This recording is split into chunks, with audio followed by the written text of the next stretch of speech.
Hello, you beautiful people. So, we are back with some more updated fantasy basketball head to head points rankings. As you know, these come out every year, written by Andre Snellings. Probably butchered his name.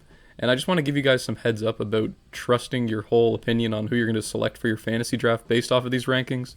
So, what I'm going to do, we're going to scroll through the first 20 or so on his list. I'm just going to talk about them. And then I'm going to go ahead and show you last year's rankings that he gave, and then I'm going to show you who actually ended up finishing in the top 20, and as well as I'll throw in my rankings from last year, just so you can see that I'm not always right either. So we'll go ahead and get started here, scrolling down, looking at the first 20. Jokic, 100% agree. I think he's going to be the best player in fantasy. I don't think it's going to be close. This season was a complete blowout, and I think that's going to continue. Giannis, I'm okay with. Luka, definitely can see that. James Harden's another one that he had a really down season this year, but it was just because of injuries. Even when he was on the Nets, a lot of people were worried that his production was going to dip, but if anything, it increased playing with KD and Kyrie. So that was really cool to see. So if you can snag James at 4, I think that can probably hold up, so I don't have a problem there. Kevin Durant, I wouldn't draft him. I'm going to make a video on that later. But I genuinely have guys that I tend to avoid trying to draft, and he's one of them. It's mainly just for injury risks. And then we got Steph Curry, Towns, Tatum. You guys know I love me some Tatum, but he is always overranked on Andre Snelling's list. He is always in the top 10, and he does not finish there. Dame Lillard, cool. Jimmy Butler, this is way too high. Jimmy Butler is not going to be the 10th best player in fantasy for points leagues. Sabonis, fair. Embiid, again, too high. He's going to get hurt. Bradley Beal, all right with. Anthony Davis, that's not a goddamn chance. I'm not drafting Anthony Davis under any circumstance. I don't think you guys should either. Like I said, I'll go into more detail in future videos. Trae Young, I'm okay with. LeBron, tough to see him fall off this far from, he was ranked 7th last year, I believe. And we got Westbrook, again, I'm not okay with Westbrook because these three playing together is going to hurt all of their values, but I think Westbrook should be okay. Then we got Fox, Vucevic, and Williamson. And those are three guys that really outperformed their expectancy last year. They put up some really good fantasy numbers, so definitely all right with these guys being in the top 20. But like I said, the main focus of this video is sort of just to look at last year's rankings and just kind of talk about it and how you shouldn't base your whole season off there. So go ahead and switch over here. So these were the best players in fantasy last season. And if we look at just the top 10, I mean, 5 of these guys are people that you would not have expected to get anywhere near the top 10. So we got Westbrook being the 2nd best player in fantasy, Vucevic being the 5th. We have Julius Randle being the 8th best, Chris Paul at 9th, and Rudy Gobert at 10. So right off the bat, I mean, I don't have the sheet with all those guys' average draft positions last year, but I know Westbrook was in the 15 range. Vucevic was getting drafted around the 40th spot. Randle was in the 80s. Chris Paul was in the 40s, and as well as Gobert. So that just goes to show, these 5 guys, if you had them on your team, odds are that you won your league or came pretty damn close to. Because if you had them, drafting them in the 40th position, in the 20th positioning, and then having them finish in the top 10, you can't really make up for that kind of value anywhere else in the draft, and it's just an absolute steal. So anyway, time to expose myself a little bit. We're going to go ahead. I made my own fantasy top 200 ratings for last year's draft, and I'm just going to go ahead and show you guys all the fuck-ups I made just to show I'm not always right. So I'm criticizing Andre Snellings, but I recognize how hard it is to make an accurate list. So we'll go through, look at who I was right about, who I was wrong about, and just kind of talk about it. And I do plan on making rankings for this season, so if that's something you'd be interested in, then like I said, drop a comment below. Let me know who would be interested, and make sure you subscribe so you don't miss it if it comes out. Anyway, we'll start off. I thought Giannis was going to be the best player in fantasy. He came 4th, so not too far off. I mean, obviously, if you have the number 1 pick, you want to get that one right for sure, but having them finish in the top 4, can't be too mad about it. I mean, if you drafted James Harden, then you're in pain because he finished as a 28th best player this season, so definitely sucks, but Doncic I thought was a guaranteed top 3 player. I picked him 2nd because I like having safe picks like that, because I did have the 2nd pick in my draft, so I was okay with where he ended up. Steph Curry, I was pretty high on him because he was going around 9th in most drafts, but I had him all the way up at 4th because I thought he was going to be back in MVP form, and he finished being the 6th best player, so can't complain. Nikola Jokic was off on this one. I mean, I was not expecting him to have the season that he had. MVP year, we're all aware, and it was just pretty crazy to see. So Nikola Jokic, I think he's going to be the best player next season for sure. We'll just keep moving on. Towns, Anthony Davis, 2 guys that if you drafted them, they probably lost you your draft, and LeBron, honestly, because this is roughly where they were slated in Andre Snelling's drafts. I was way too high on them, but they all kind of moved their way into the list of players that I'm never going to draft. If you look here in yellow, these are guys that I'm not drafting under any circumstance because their average draft position is just way too high considering the injury risk that they have.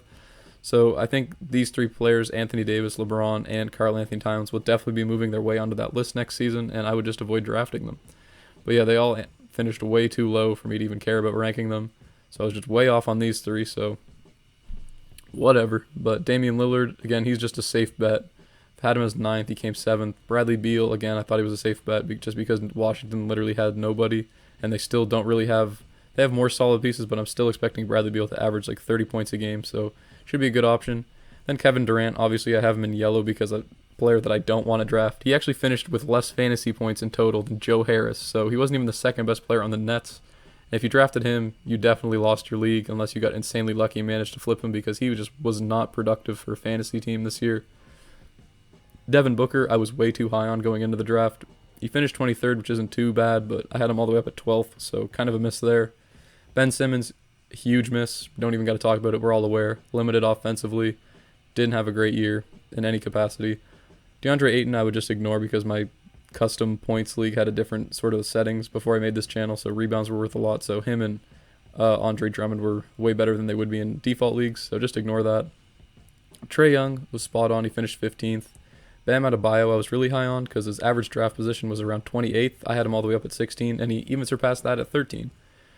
And then huge miss again by me, Russell Westbrook.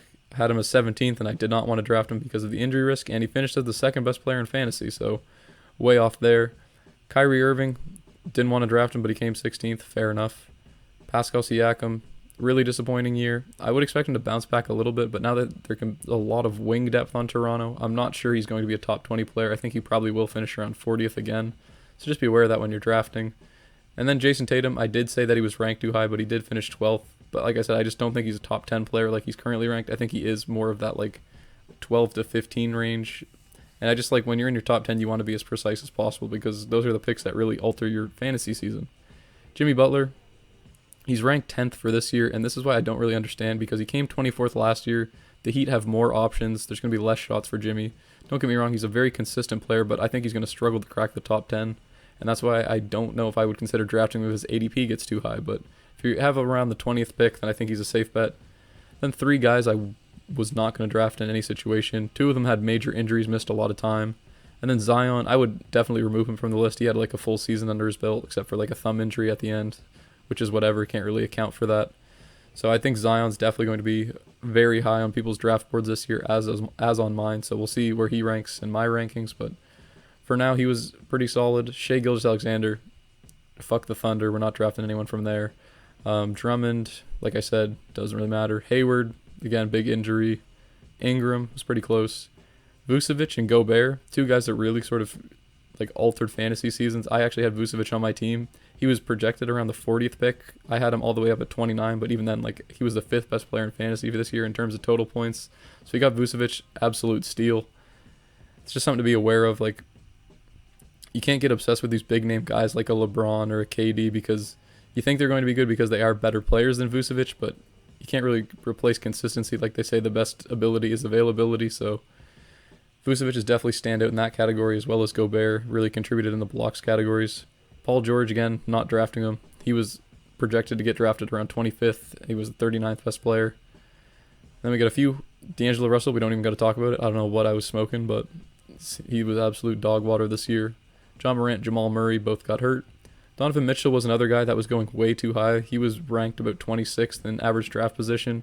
I had him lower at 35th because of his inefficient scoring, and he actually finished 49th. So while he had a great season, don't get me wrong, he had a really great season leading the Jazz to the number 1 seed, but it just wasn't translating to good fantasy numbers because they're such a well-rounded team, and he wasn't scoring the ball that well, or that efficiently, I should say. We got the two Bucks, and then Sabonis, another guy I was way too low on. He was getting drafted around 40th. I had him at 38th, and he ended up being 11th. So definitely something to think about. Sabonis and Vucevic, Gobert, those are three guys that always get criminally underrated in fantasy drafts. I'm guilty of it too, as you can see here.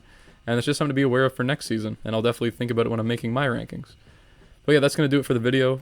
Sorry it was a bit of a shit post. I hope you guys enjoyed it. Definitely going to try to make more videos in the future about rankings, everything fantasy related. So like I said, subscribe if you don't want to miss that. Thank you guys all for watching, and I hope you all have a great rest of your day.